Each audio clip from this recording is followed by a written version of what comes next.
Assalamualaikum warahmatullahi wabarakatuh. Perkenalkan, nama saya M. Raffi Fajra dengan NIM C0DN023011. Saya merupakan mahasiswa perpajakan Universitas Jambi.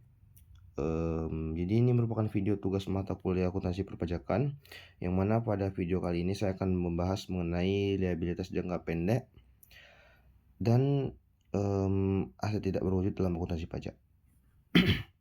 Pertama kita akan membahas mengenai liabilitas jangka pendek. Jadi liabilitas itu menurut kerangka dasar pengukuran dan pengungkapan laporan keuangan adalah utang entitas masa kini yang timbul dari peristiwa masa lalu, yang mana penyelesaiannya itu diharapkan mengakibatkan arus keluar dari sumber daya entitas yang mengandung manfaat ekonomi.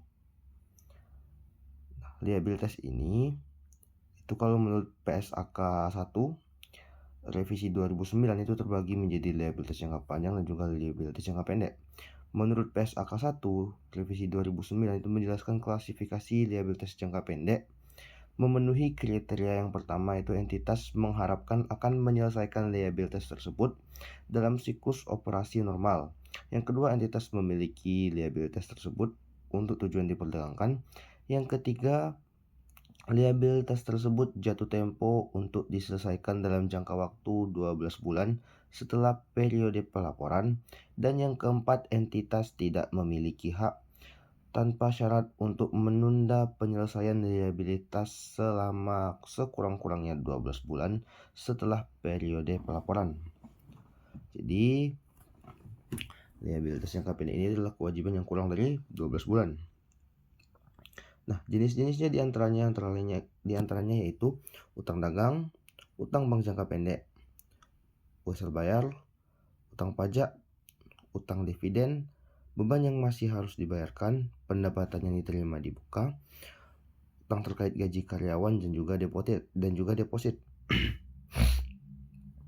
Karena utang pajak ini termasuk dalam liabilitas jangka pendek, jadi makanya kita membahasnya di akuntansi perpajakan. Selain itu, jika menjadi utang bagi suatu entitas, maka akan menjadi piutang di pihak lain. Nah, ketika terjadinya penghapusan piutang, maka utang suatu entitas akan dihapus. Nah, penghapusan utang tersebut itu di pasal 4 ayat 1 huruf K dan Peraturan Pemerintah Nomor 130 Tahun 2000, bahwa pembebasan utang oleh pihak yang berpiutang dianggap sebagai penghasilan bagi pihak yang semula berutang, sedangkan bagi pihak yang berpiutang dapat dibebankan sebagai biaya. Jadi penghapusan utang itu termasuk penghasilan gitu. Selanjutnya kita akan membahas mengenai konsep aset tidak berwujud dalam akuntansi pajak. Nah, menurut PSAK 19 revisi 2009, yang dimaksud aktiva tidak berwujud adalah aset non-moneter yang dapat diidentifikasi tanpa wujud fisik. Nah, aktiva atau aset ini itu dimiliki untuk dimanfaatkan untuk menghasilkan atau menyerahkan barang atau jasa disewakan kepada pihak lain atau untuk tujuan administratif. Di dalam akuntansi, diakuinya aktiva tidak berwujud itu apabila yang pertama, perusahaan berpotensi akan memanfaatkan ekonomi di masa yang akan datang dari aset tersebut. Dan kondisi kedua yaitu biaya-biaya dalam perolehannya dapat diukur dengan andal. Nah, di awal perolehannya, aset tak berwujud ini itu diakui sebesar harga perolehan. Sedangkan untuk periode berikutnya, aktiva tak berwujud dilaporkan sebagai nilai yang tercatat. Nah, contoh dari aktiva tak berwujud ini yaitu hak cipta, paten, merek dagang, dan goodwill, yang mana aset ini memiliki nilai ekonomis karena memberikan hak atau opsi yang menguntungkan bagi perusahaan. Nah, selama masa manfaat, aset tak berwujud itu akan mengalami amortisasi. Jadi apa itu amortisasi? Amortisasi adalah proses pengurangan nilai aset tak berwujud secara bertahap dalam masa manfaatnya. Proses ini berbeda dengan depresiasi yang berlaku pada proses aktiva berwujud.